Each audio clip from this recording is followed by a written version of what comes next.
19th, 2003, I was a junior in high school, and I came home from school, and there was someone waiting inside of my house for me, apparently, and he knocked me down on the floor, and his face was covered, so I couldn't see what he looked like, but he put a knife to my throat and then covered my head, so I couldn't see anything that was going on, and I couldn't identify him, and he raped me in my house.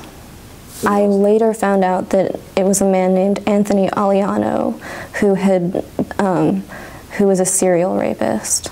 Well, the assault itself was obviously traumatic, and Alliano threatened to kill me if I called the police, which I did after he left my house.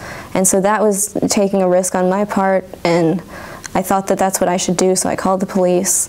And I found out years later through the Commercial Appeals investigation of the case that the sheriff's detective who responded to my rape case never believed that a crime had occurred. And the case was never investigated, and obviously my rape kit was never tested until 9 years later.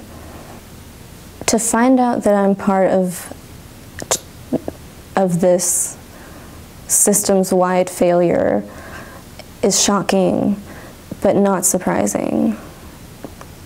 Well, it's my understanding that we live in a culture of disbelief when it comes to rape and sexual assault.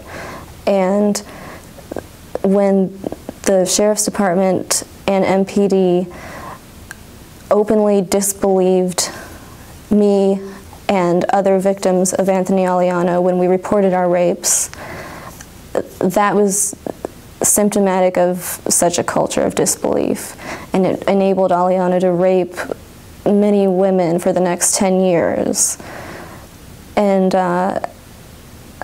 I wouldn't expect my case to be the exception to that, so it's not surprising to find out that on a much larger scale, rapes were being just discounted and not investigated. I think that definitely I'm a stronger person because of it, and I would imagine that we have thousands of really strong women in Memphis whose cases are in the backlog right now as well. Well, first of all, that when we talk about rape kits, we are talking about a woman or a man who took the step to report that crime to law enforcement, and then who made the second decision to undergo a forensic examination in the hopes that it would help law enforcement catch their assailant. That trust has been violated for each one of the untested rape kits that MPD has in their custody.